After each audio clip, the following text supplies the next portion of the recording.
Hi everyone, welcome to Ethernal Realms and welcome to the month ahead astrology reading. Make sure you check your sun, moon, and rising signs for a comprehensive view of the month. Additionally, I would recommend watching the tarot reading of the month ahead to get a different perspective. While you will know the astrology in advance through this session, I will also send you a reminder when the astrological events are near. All you have to do is subscribe, hit the bell, and you will be notified as the events occur through my community page. I occasionally post behind the scenes, meditation guidance, quizzes, and polls, which you can check out for yourself. And it goes without saying that you will be notified when new videos are out, such as other zodiac readings and pick a card tarot readings as well. If you prefer to cut down the guesswork about your month ahead, you can always connect with me via Etsy to get a personalized week-by-week month ahead tarot reading paired with the general astrology. Enough about me, let's talk about you. So let's talk about the general overview of October. There's quite a lot of aspects going on this month, so let's break it down into what's the most important and then drill down into each of these aspects. So first thing to note is that we have a Libra solar eclipse, which is a time of the new moon at 21 degrees of Libra occurring on the 14th of the month. I've already made a separate video for the eclipses. There are fateful events. There are some major changes that can happen in the Libran part of your charts, and this is a time of major release in order to rebalance or find a level of fairness, justice, and equality within that Libra area of your chart. And next we have another eclipse, but this is a lunar eclipse. It's a time of a full moon and is occurring in Taurus at 5 degrees. This is occurring on the 28th of the month. So this month is full of eclipse energies. Both the new moon and the full moon events are eclipses, so it seems like a major turnaround.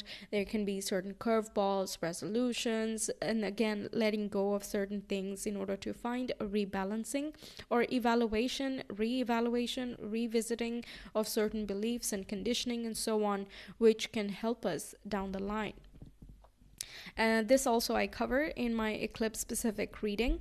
I will just mention how this affects in your house, but there are a lot more details going into this that I talk about in that separate video. I would recommend you check it out for that. All right, now let's talk about the seasons. We have Libra season, and then later on the sun moves into Scorpio, and that brings us to Scorpio season.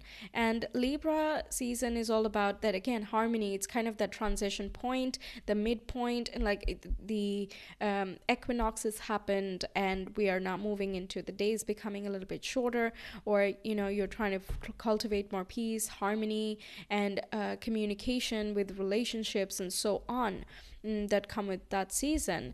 And with Scorpio season, we talk about purging, releasing, detoxifying ourselves, and also transforming ourselves for the better.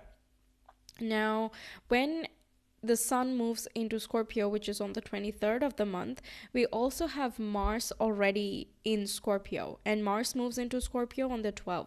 So it's going to be quite an interesting one. It's deeper, darker, more mysterious. It has more of that research mindset, and it does not like to rest before finding the true answer. These are the basic themes that are going on. Meanwhile, the Libra season, we will have Mercury and Mars over there till half the month at least, and that itself is going to have this oomph of the activism and detoxing in order to compromise or to sacrifice certain things that are just like that they're not beneficial to growth or harmony anymore. It is more communicative because Mercury is present as well, and it wants to strive even harder than general to strike this sense of balance. Next thing to note is that we have 7 oppositions and 7 trines. And oppositions are all about me and you. They take into account feedbacks, decisions, and balancing. And all of the elements are being involved, so everyone is going to feel this to some level or the other. Then the 7 trines that we have, they are easy to take for granted. That's kind of the trine energy because they bring about automatic blessings and resolutions of things. And this month we generally are looking at water and earth trines. There is one fire trine, but it's mostly the feminine energies that we're talking about. So there is more receptivity that is going to be blessed, or it can be emotional and physical, material topics that are going to be blessed around this time. Now, trines also bring about harmony within anything that is ongoing as a struggle. Okay, now we have some planets changing signs and direction as well. We have Mercury moving into Libra on the 5th. We have Venus moving into Virgo on the 9th. We have Pluto going from retrograde to direct motion in the sign of Capricorn on the 11th. And this is an important date because this is a time that you can experience certain turnarounds and breakthroughs and transformations. So if you've been struggling with a specific fear or an insecurity or a sense of powerlessness, this can be a time where you recognize, oh wait, this is where I hold my power, or this is how I can call back my power, money, or I can transform myself to feel more like myself. And we have Mercury, who later moves into Scorpio on the 22nd. Now let's talk about the North Node. It has been quite activated throughout this month through trines, oppositions, and conjunctions. And the North Node represents where fate is intervening. And of course, we do have the eclipses, which engages that North Node. It's an orb of that. So we can expect some fateful interventions occurring throughout the month, sprinkled here and there. Different parts of the month will activate different zodiacs. We'll get into that in the zodiac specific part, but we can definitely expect some turnarounds. There can be purposeful developments as well, and there can be a desire to work towards purpose, almost exclusively towards purpose, at least in certain pockets of this month. It's important to take risks because the North Node is in the sign of Aries. So doing something that you're generally afraid of doing, that can be quite blessed. The opportunities will come in, and it's more so about rolling with them. For example, someone might need to learn to say no. Meanwhile, certain people may need to learn to say yes, and that's going to be subjective as to what the opportunity is. It'll be based on your personal experience. But yes, there will be this factor of it's scary for me to say yes to certain things, or it's scary for me to say no to certain things. So it's important to go forward with that area because you know that it is going to bring greater balance into your life. And you can know that because the North Node promises this greater fulfillment if we can push past that initial hurdle or that initial fear. Okay, so let's get into the specifics now. Alright, Aquarius, let's talk about you guys. I'm going to go about October's predictions or reading based on sequential events, unlike what I did in September, which was separate storylines. So let's just start from the start. On the 2nd, we have an opposition between Mercury and Neptune. Mercury is in the sign of Virgo, and that falls in your 8th house of shared resources, intimacy, vulnerabilities, fears, insecurities, as well as your shadows. And Neptune is in Pisces, which is in your 2nd house and is retrograde at this time.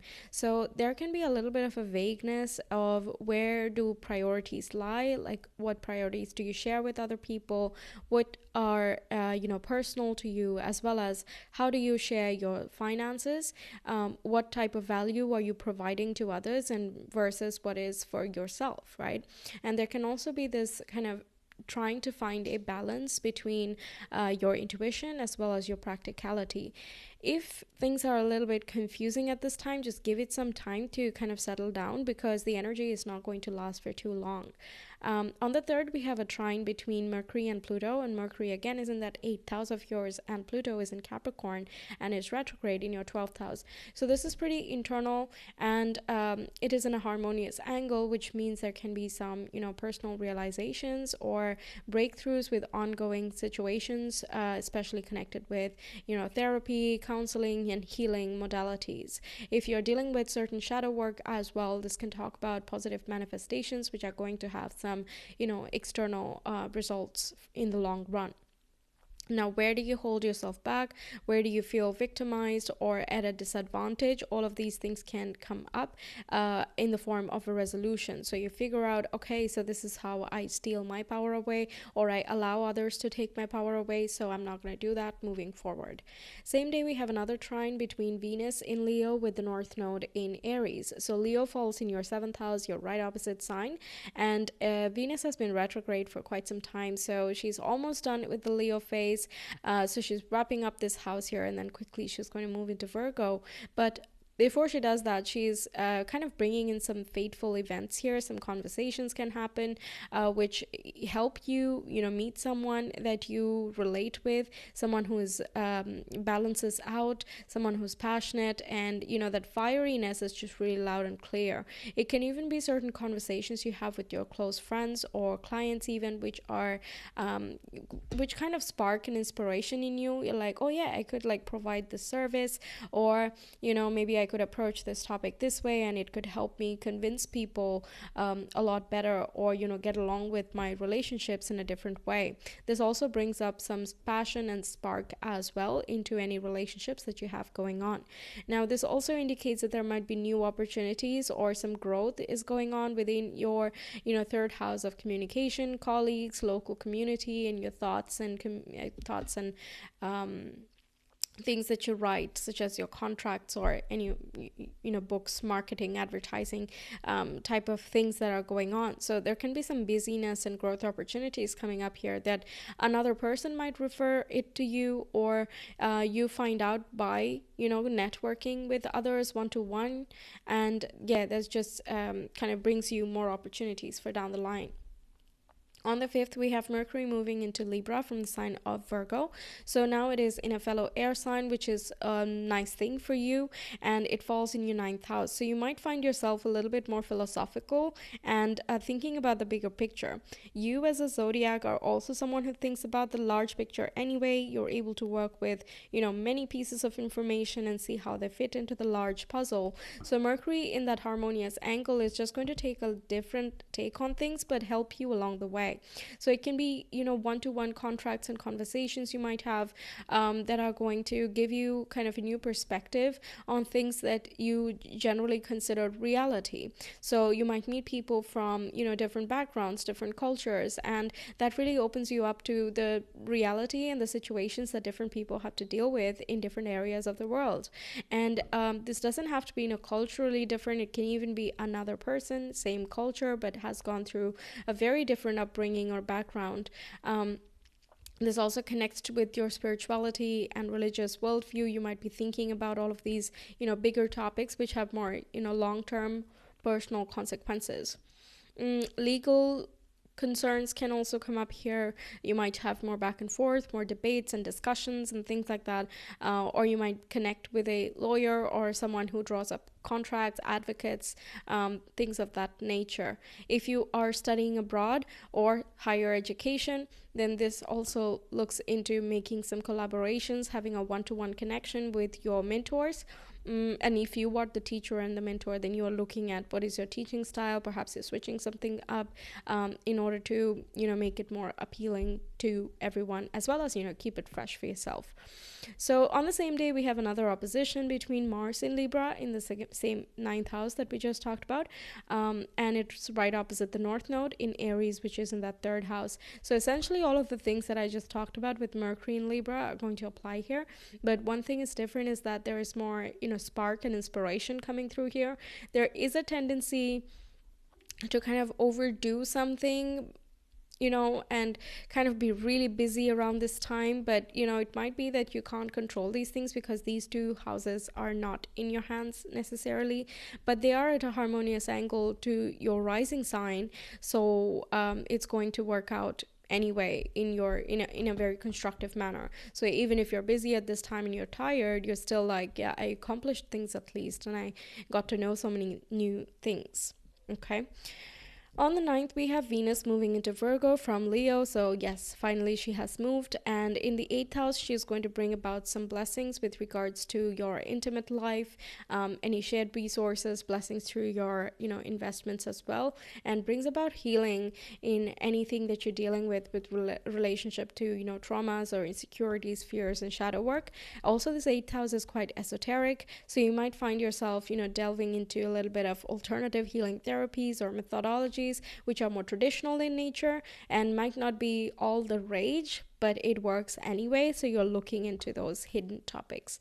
The same day, we have Mars in Libra squaring with Pluto in Capricorn. So now Mars is in that 9th house and Pluto is in Capricorn retrograde in your 12th house. So 9th and 12th, again, it takes on like a bigger worldview type of topic of what is religion to you, what is spirituality to you, what do you believe practically, what makes sense to you logically.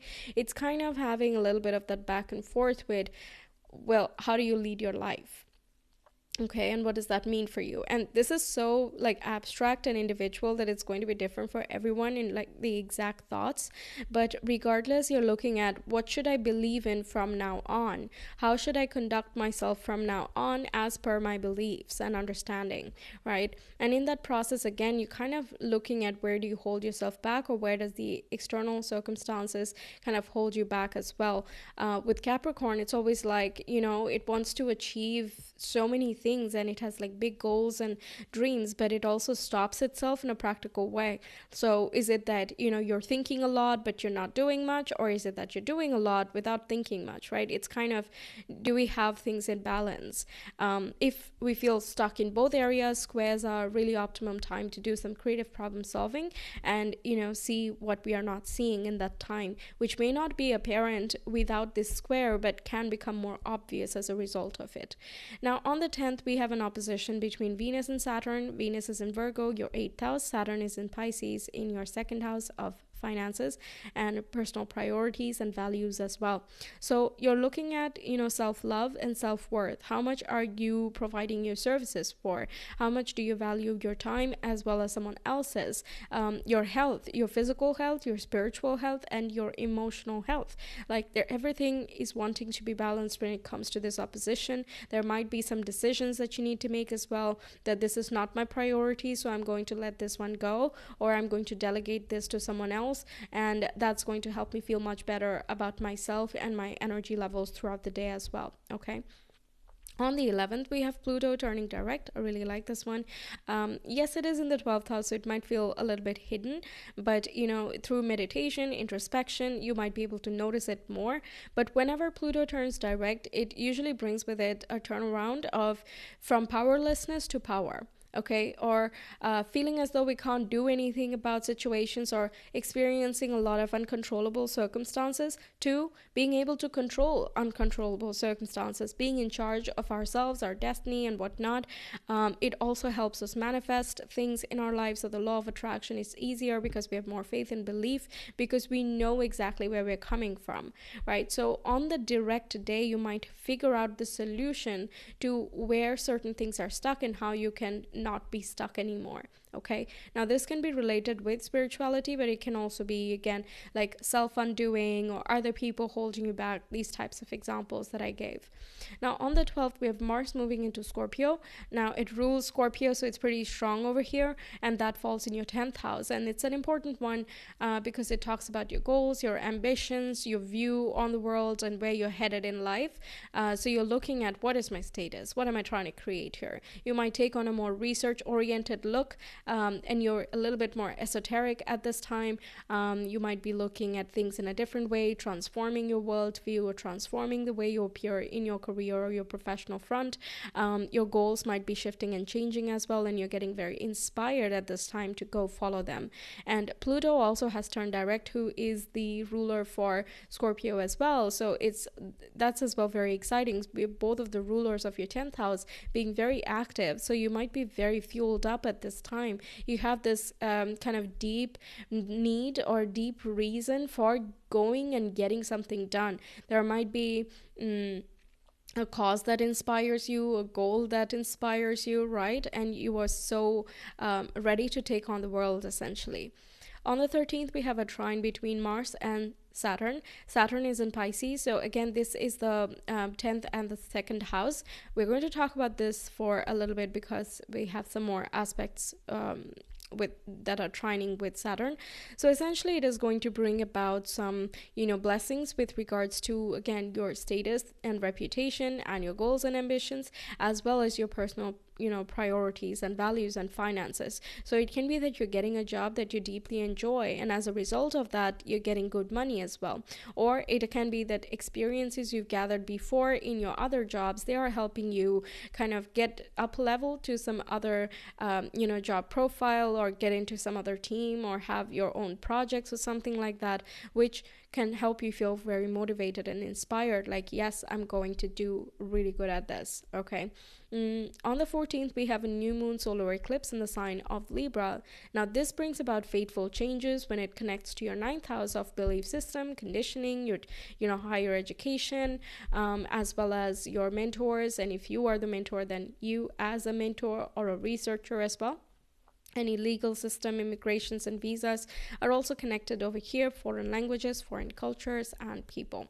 So there might be some foreign travel that's coming up here unexpectedly, or you already have it planned and it might be happening at this time. Make sure to kind of take some break once in a while, especially if it's like a long journey, or if you are connecting with people who are from a different culture, take the time to get to know them. We do have the South Node here, so it's going to be that you might let go of certain plans as well, or you're letting go of certain beliefs as a result of your travels. That's going to be, again, depending on what you as an individual need at this time.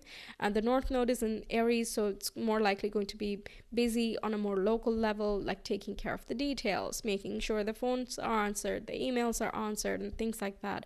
I go at much more length with the eclipse dedicated reading, and I also get into the zodiac specifics of that, so I would highly recommend you check it out. On the 18th, 19th, 20th, and the 21st, we have a whole short story that's happening, so let's go at it in one shot. Okay, on the 18th, we have the Sun, who is in Libra in that ninth house, right opposite the North Node in Aries, right? By the way, the North Node is where the destiny or the universe is able to talk to us very directly. It's quite loud and clear, and that's where the fates are kind of calling us. They create most pronounced changes in that area, but it might feel a little bit uncomfortable, but as we follow through with that, we just feel a lot more inspired by it, and it brings us fulfillment, right? So it's as though there is a one-to-one meeting between the Sun and the North Node. So the Sun is like, okay, what does Aquarius need to focus on at this time? Would the universe love to let me know? And the North Node goes, sure, here it is. All right. Now on the 19th, we have Mercury doing this meeting with the North Node, and now they're kind of getting into the specifics of how is the fate going to execute itself, or how is the fulfillment or the area of opportunity going to express itself. For example, in a very mundane setting, it can be that you are having a meeting with the big time manager at your place, the CEO or something like that, and they are saying, okay, so this is the project, this is a new thing, get excited, all right, bye. On the next day, you then have a meeting with someone who is right above you and is in charge of making sure that the logistics are fine. So they are like, okay, so the big guy said that we have to get this done, so let's discuss how we are going to get this done, all right? It's sort of like that. Then on the 20th, when the Sun and Mercury come together, it's like everyone is having this discussion after knowing what needs to be done and how it needs to be done. But we just need to maybe delegate certain tasks or get on board with that idea, and kind of it comes into more consciousness on the 20th. You might have putting things together and having that epiphany type of moment. On the 21st is when the action happens with this conjunction of Sun and Mercury squares up with Pluto in Capricorn. So this can be this unknown feeling, this intuition that just pushes you into action in some regard. This can also talk about breaking away or breaking through from ongoing struggles with related to belief systems and religious beliefs as well, and spirituality too. Where do you hold yourself back? Where is power lost? Where is power gained? And so on. Who is really in charge of destiny, of the universe, of your own reality as well? Okay, kind of a little bit of a challenge here because Pluto is direct now and it's a square aspect. So it might be that, there is resistance to let go of a past way of being because you might not know what the new way of being would be.